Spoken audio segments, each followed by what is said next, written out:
Bueno, pues estamos tomándonos un café, ingeniero, sabroso, Muy rico. muy rico, y platicando con el ingeniero Gustavo Frey, A la que orden. es un personaje con una experiencia y una visión muy importante de un Salina Cruz de antes y un Salina Sí. Cruz actual. Actual, así es de ahora. Sí, sí, sí. ¿Cómo lo ve? ¿Cómo ve a Salina Cruz? Bueno, mira, yo en realidad no soy oriundo del puerto de Salina Cruz. Yo nací en la Ciudad de México, pero llegué muy joven aquí a Salina Cruz. Sí. Llegué a la edad de 25 años a Salina Cruz en 1979 precisamente. Marzo de 79, me acuerdo muy bien. Y pues como todo joven, con toda la intención y todo el gusto por trabajar y por salir adelante. A mí me trajo pues la refinería, obviamente, estaba en plena construcción y vine para trabajar ahí en refinería, pero no como petrolero, sino en las constructoras que estaban trabajando allí. Me trajo una ¿Y se quedó? constructora y me quedé, sí, sí, sí. Estuve trabajando aproximadamente 3 años en constructora, estuve en 2 constructoras en el interior de la refinería y de allí fue que tomé la iniciativa de hacer mi propia empresa, ¿no? Entonces han pasado, ¿qué? 30, 40 años. 36 años ya. Ya. No, 44, ¿no? 44 años, un Salina Cruz completamente diferente, ingeniero. Definitivamente, mira, cuando yo llegué estaban proyectos muy importantes. Estaba el proyecto del Puerto Petrolero del Pacífico, que se estaba iniciando. Estaba pues la refinería, amoníaco, y había una infinidad de proyectos. Estaba el astillero número 20, que tenía muchísimo trabajo. Había otros astilleros ahí que trabajaban también dentro del puerto.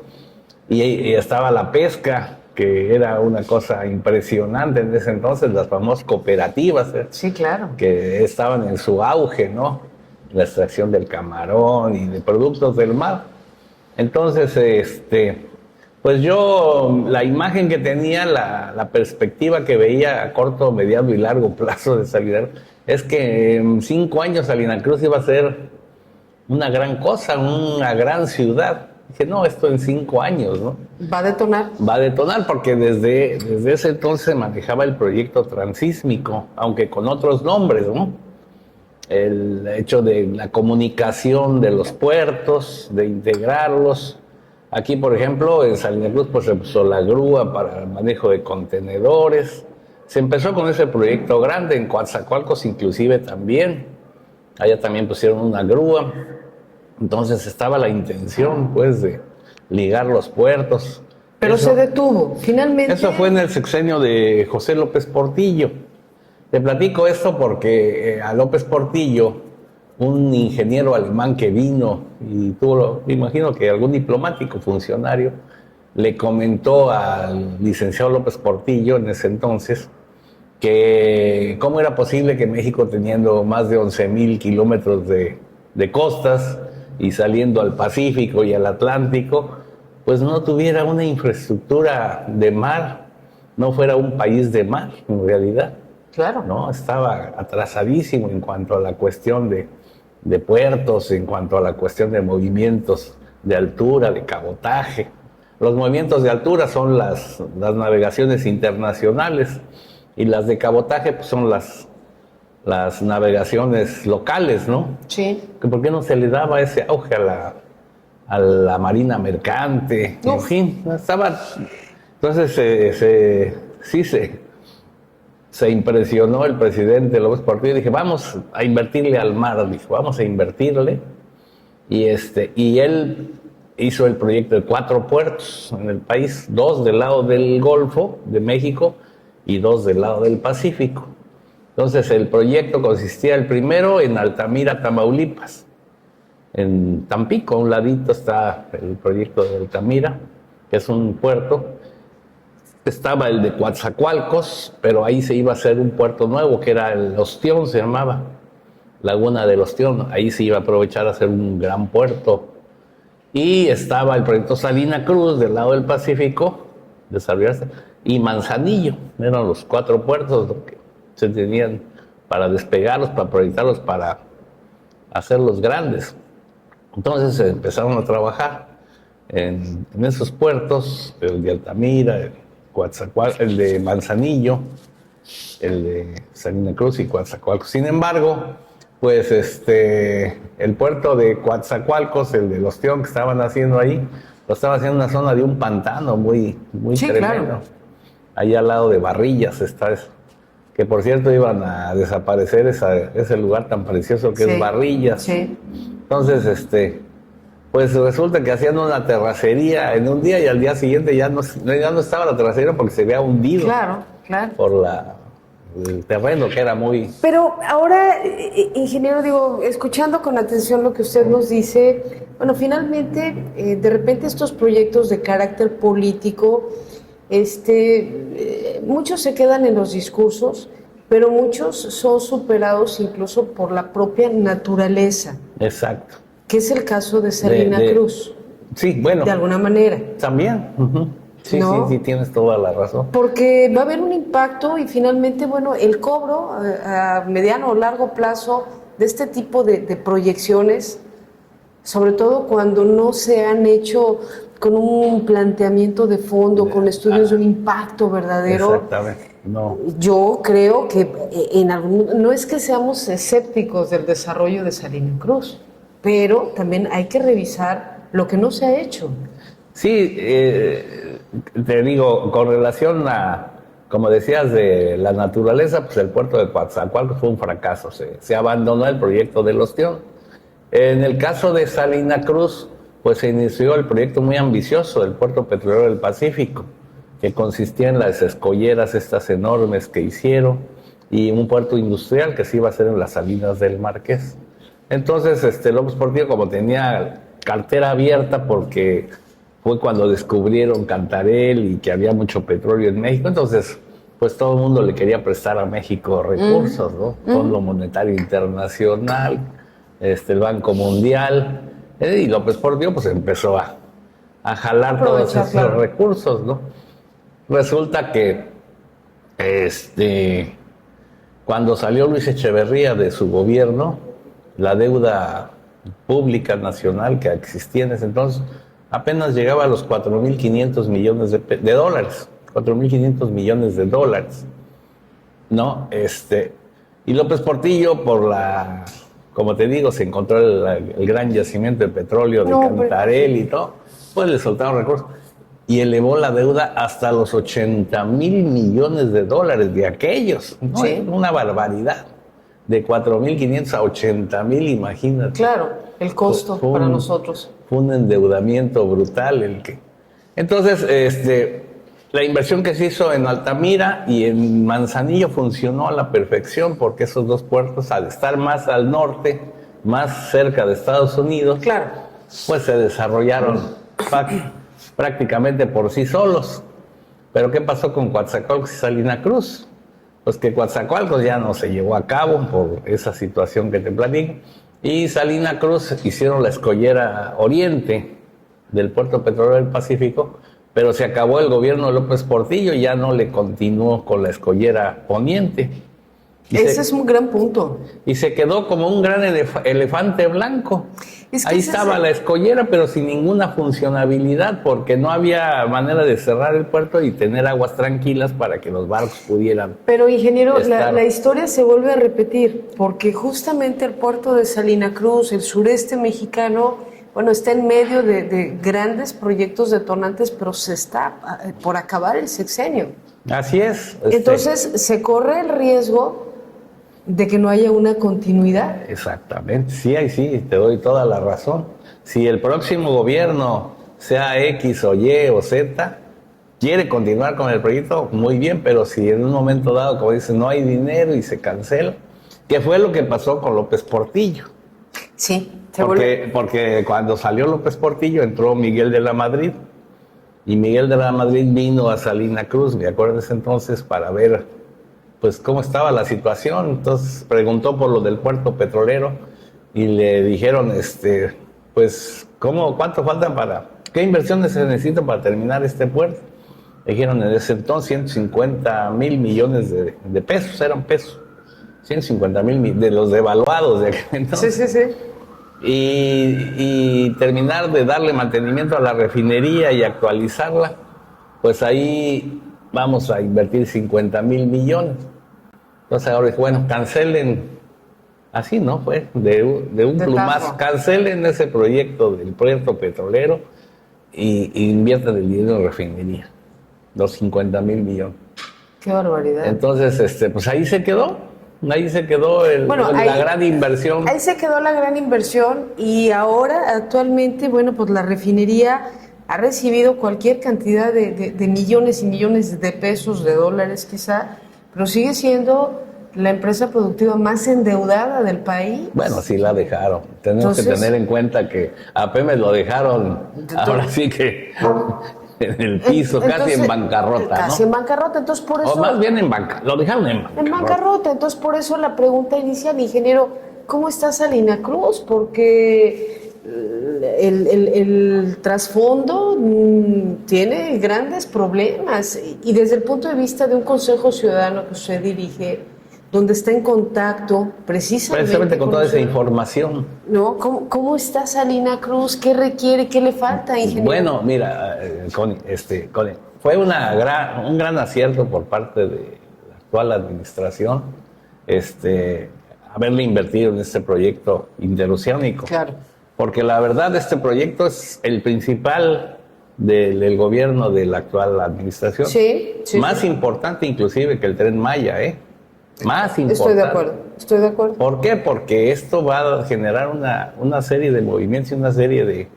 Sí, económicamente. Económicamente, porque el Tren Maya pues es un tren, como tú sabes, turístico Claro. y realmente los trenes de pasajeros no son negocio, No, pues no. Nunca han sido negocio, ni en ninguna parte del mundo el tren de pasajeros es negocio. Siempre tiene que ser subsidiado. Inclusive en Europa, en Japón, donde se mueven en tren completamente, lo subsidia el gobierno porque no es suficiente el recurso del boletaje para mantener el sistema ferroviario, fíjate, en ningún país del mundo.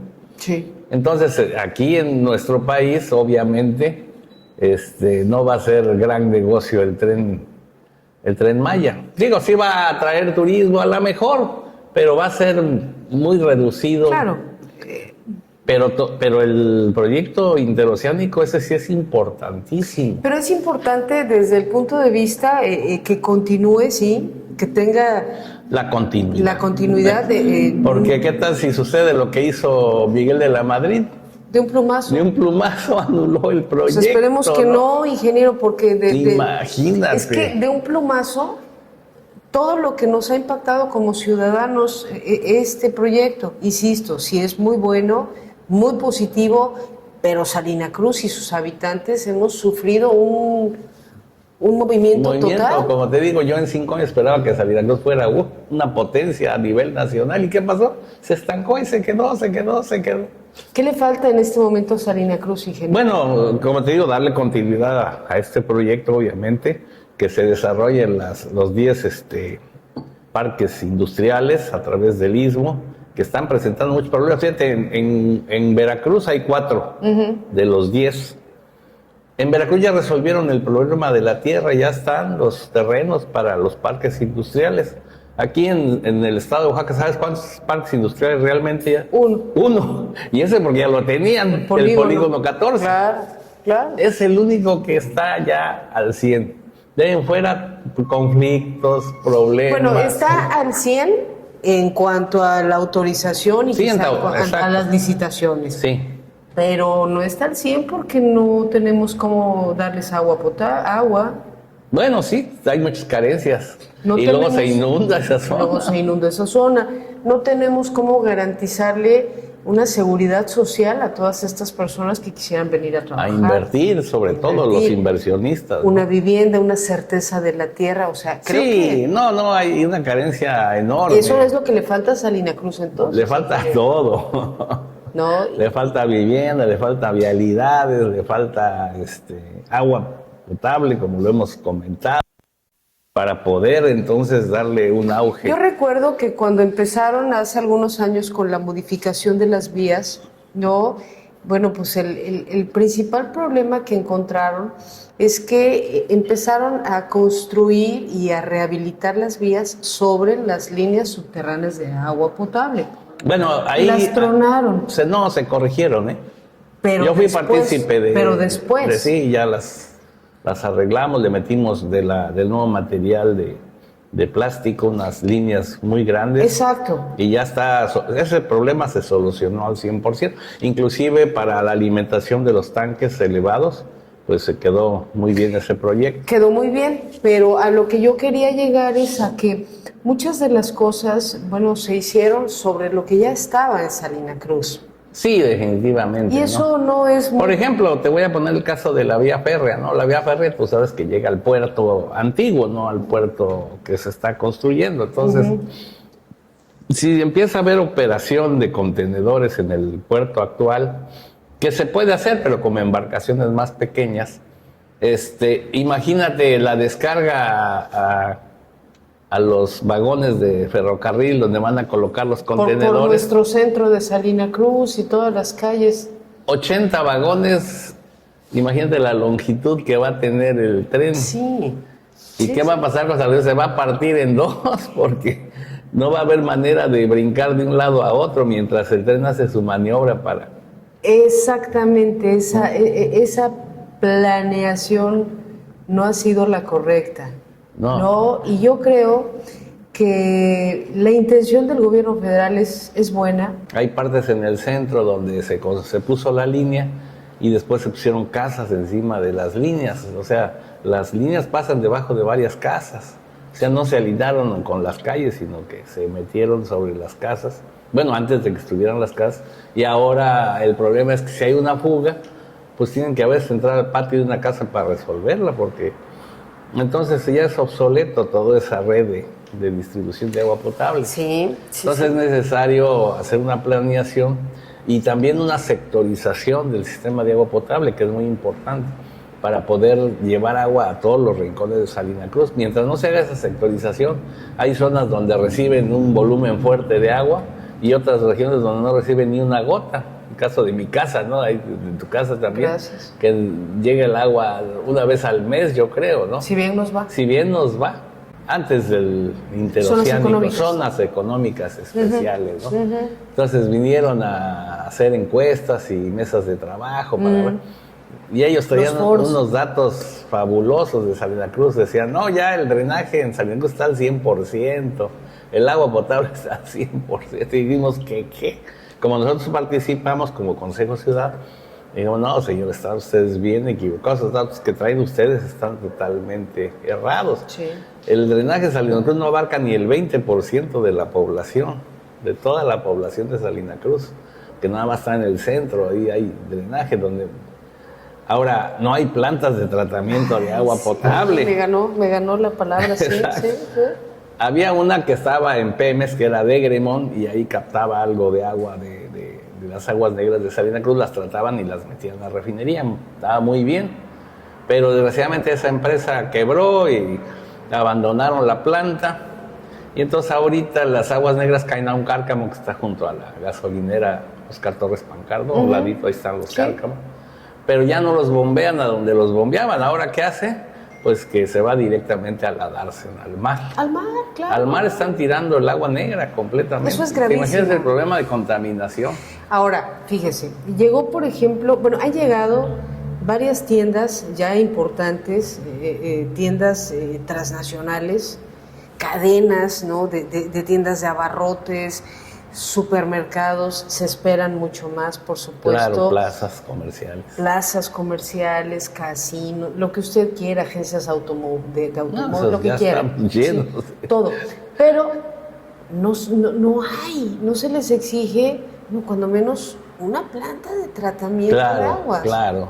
Porque ya Salina Cruz lo requiere. Sí, no, definitivamente. De hecho, por ejemplo, la Plaza Pabellón, esa requiere totalmente su planta de tratamiento, la otra Bodega Urrera, todas esas tiendas, ¿no? Necesitan tener una planta adecuada de tratamiento. Ahora, la cuestión del tratamiento de aguas negras se ha modernizado mucho. Sí. Ya las plantas no son aquellas grandes plantas, se han reducido y con menores costos de mantenimiento. Entonces no hay razón para que esas empresas no pongan.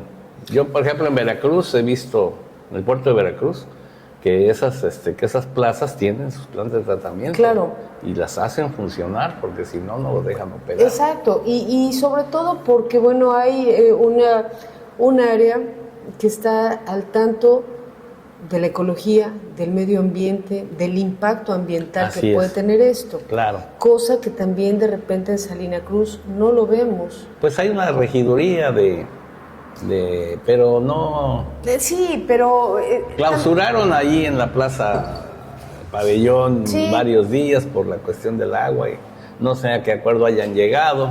Pero vamos un poquito más allá, ingeniero. Ok, tenemos una regiduría, pero también tenemos, por ejemplo, dependencias como la Secretaría de Marina, Claro.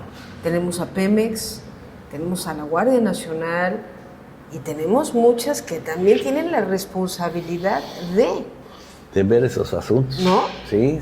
Entonces, desde luego estoy de acuerdo contigo. Digo, si toda la descarga se va al mar y pasa directamente por el área donde están las oficinas de la Secretaría de Marina, digo, Imagínate. imagínese qué no estamos haciendo. Fíjate que hace años hice yo un drenaje en la Teniente Azueta y había un canal que pasaba de aguas negras en medio de la Secretaría de Marina. Me acuerdo Sí, que fue un sí. problema Un social, problema sí, con los vecinos. Con los sí. vecinos y les pasaba en medio ahí el canal, era un canal a cielo abierto de aguas negras que desembocaba directamente al mar, a la dársena, ¿no? Sí. Y así por el estilo, o sea, cosas que...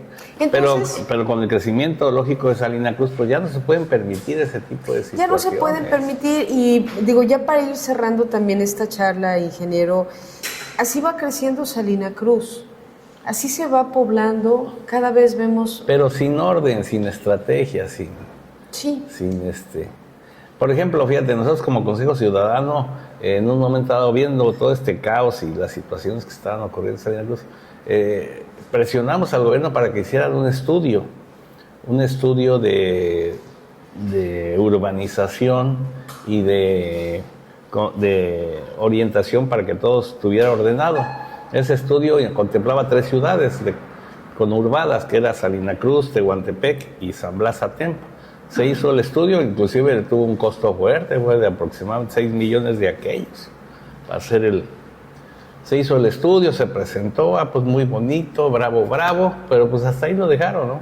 Nosotros como consejo lo retomamos y a cada administración que se presenta, porque principalmente los presidentes municipales son los que tienen que poner la pauta, tienen que marcar la línea para lo que se tiene que hacer, porque de fuera no lo van a hacer, necesita salir precisamente del corazón del gobierno municipal. Sí.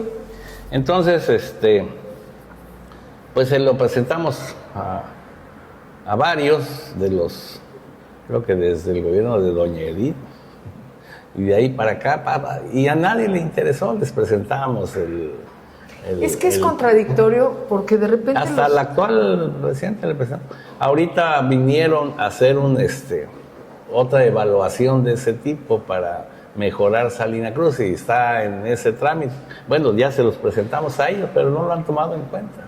Sí, y es contradictorio porque de repente las autoridades municipales o estatales dicen, nos dejan todo el paquete, ¿no? No hay participación ciudadana, pero cuando la hay, tampoco la quieren no la asumir quieren o aceptar. porque a lo mejor no va con los intereses políticos.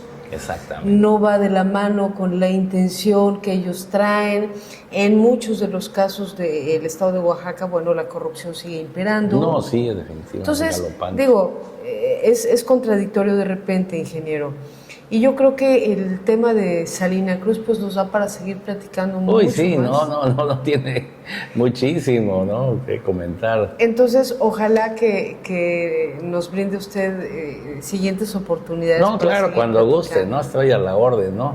A través Yo, del consejo. pues realmente me preocupo y junto datos y tengo información y la he presentado en varias ocasiones, pero como te digo, ¿no? Digo, uno que ha tenido oportunidad de salir, por ejemplo, en los países nórdicos, en Suecia, Finlandia, en esos países, Allí el 40% del territorio es para construcción y el 60% se deja para conservación, fíjate. Sí, claro. Entonces, son preciosas esas ciudades porque son bosques, ¿no? Claro, hay... Y van combinando todo para que todo quede bonito, todo quede... Va uno ahí y dice, ay, qué ciudad tan bonita. Pues sí, pero que tienen orden. Claro. En cambio, cuando las ciudades crecen así, desproporcionadamente, sin planeación, No, pues ahí está. pues ahí estamos, ¿no? Que nos hemos ido haciendo un cuello de que no tenemos ni salida. Sí, nosotros mismos. Nos hemos ido ahorcado, ¿no? Entonces sale uno por unas colonias por allá atrás, de la Blas y Vega para allá. Y unas callecitas que han dejado que apenas pasa un carro. Digo, güey, ¿por qué no las hacen amplias? Claro, ¿no? claro. Pero claro. una callecita donde si se encuentran dos carros ya no van a pasar. Sí, ¿sabes? claro. Entonces, pues tendremos ocasión, si usted me lo permite, claro, ¿no? De seguir conversando porque, bueno, vienen momentos muy importantes, sí, elecciones, cambios de gobiernos, muchas cosas, y yo creo que ese será el siguiente tema de conversación. Claro que sí, vamos a platicar. Que nos vaya eso. bien. Que nos vaya bien, sí. La intención de nosotros como consejo no es político, definitivamente. Somos una sociedad civil interesados en el desarrollo de nuestro puerto, nuestro querido puerto de Salina Cruz. Pero pues no nos podemos meter en la cuestión política. Ahí sí, nosotros ese ramo. Invitamos a veces a candidatos para que nos expongan su plan, su proyecto, ¿no? Ya tuvimos charlas con el arquitecto Daniel Méndez, ya tuvimos un desayuno muy importante con él, con Raúl Beristain también, ya desayunamos, ya platicamos.